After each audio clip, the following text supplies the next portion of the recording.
Nashville. Very smooth sailing. Was expecting long lines at TSA, but no, wasn't there. Federal immigration agents were deployed to more than a dozen airports today to help TSA officers who are working without pay. Tonight, we take a look at the Spokane airport and how they are faring amid the conditions. We managed to stay dry the last couple of days. Now we could be seeing a chance of showers once again in the forecast. The timing of it all. As the weather warms up, several construction projects around the inland Northwest are kicking off. What you need to know tonight.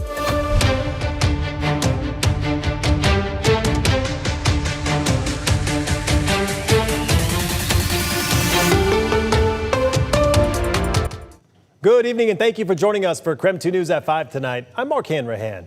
Today, South Barker Road will be closed between East Sprague Avenue and East Appleway Avenue. Crews are working to widen the road near the intersection at Appleway Avenue. That part of the road will be closed until around June of this year. And the city of Spokane beginning a safety improvement project on US 195 today. Here's a live look at that intersection of Meadow Lane Road and US 195, where the project will install what is called a J-turn. That's what drivers can expect right here. There will be lane reductions near the Meadow Lane Road intersection. The city expects this project will be completed by mid to late July. In other news this evening, the war with Iran is causing gas prices to surge across the nation. In Washington, the average price per gallon is now up to $5.27. That's almost $1 more than this time last month. Meantime, here in Spokane County, things are a bit cheaper at $4.89. In Idaho, gas is an average of $4.11. That's more than $1 more than it was last month. Prices specifically in Kootenai County average $4.08 a gallon. All right, taking a live look at downtown Spokane right now. As you can see, pretty mild weather today. The clouds have rolled in, though, compared to this weekend.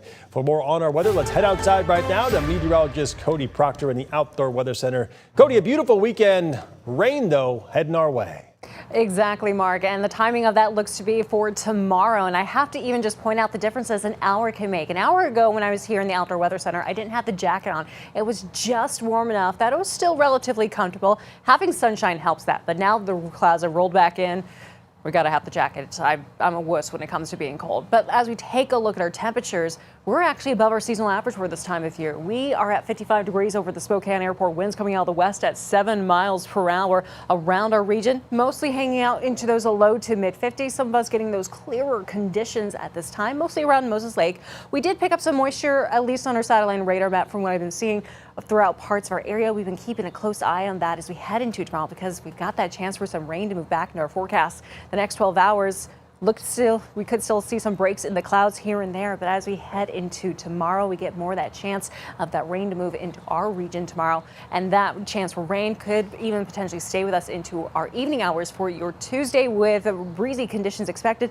Those winds are also expected to stay with us as we head into Wednesday. Temperatures looking to cool down for the next few days. More is coming up in your full forecast.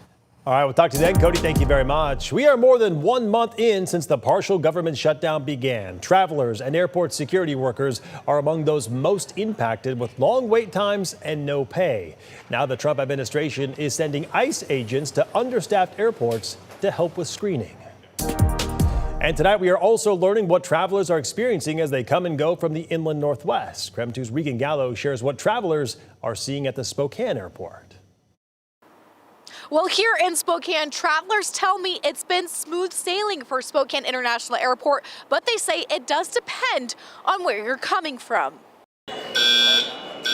At Spokane International Airport, I have watched TSA lines stay short all day for departing passengers, and there have been no ICE agents working along TSA agents. Security staff tell me it has been busier at ticketing than at security checkpoint. A spokesperson with Spokane International Airport tells me in an email, ICE is a federal agency and the airport is not involved with their operations. We are not aware of any ICE deployment at GEG at this time. Today I spoke with several people arriving in Spokane. Most say their travel was smooth. It seemed smooth sailing in Minneapolis. The line was backed up in Duluth, and it was just kind of unique because there were only 2 workers that had to do everything, so it took really a long time to get through. Headed out of Nashville. Very smooth sailing. Was expecting long lines at TSA, but no, wasn't there. I've been in Several airports, Miami, Philly, Atlanta, Minneapolis, Green Bay, no issues. There is a little bit of a moving around in some terminals. Some are closed and they'll move you to another one, but generally it's been a very good experience. Showed up to the airport a couple of hours early and coming from San Antonio, Texas, and quite honestly, it was a breeze. CNN reports about 14 different airports may see ICE agents assisting with TSA operations. Spokane nor Seattle airports are seen on that list. As of now, Phoenix's Sky Harbor may be the only airport on the West Coast seeing ICE agents on site. Now, airport officials also tell me that 225,000 seats have already been purchased for the month of March, and for April, it's already over 214,000. So for those spring break travelers, they say to get here early. For now, I'm reporting in Spokane, Regan Gallo, KREM 2 News.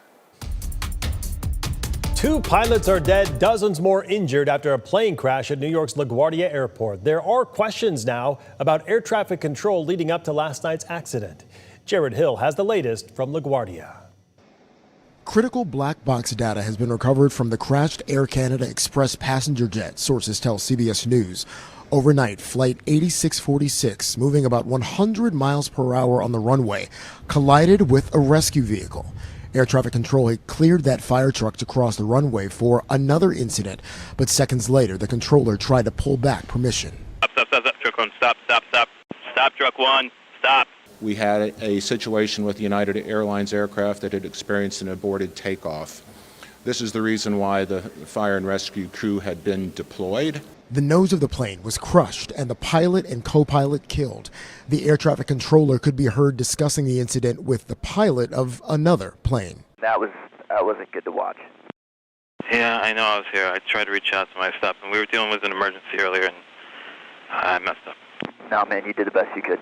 Aviation safety experts say the controller's tower directions will be part of the NTSB's investigation. One of the things that the NTSB will be looking at is the controller's workload and, of course, situational awareness. The airport, which typically moves about 90,000 people a day, reopened this afternoon, but passengers were told to expect more delays and cancellations.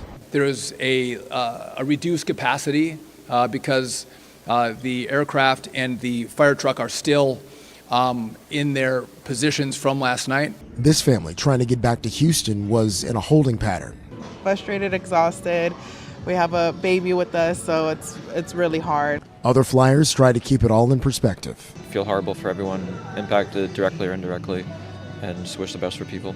FAA statistics show there were more than 1,600 runway safety incidents in the U.S. last year.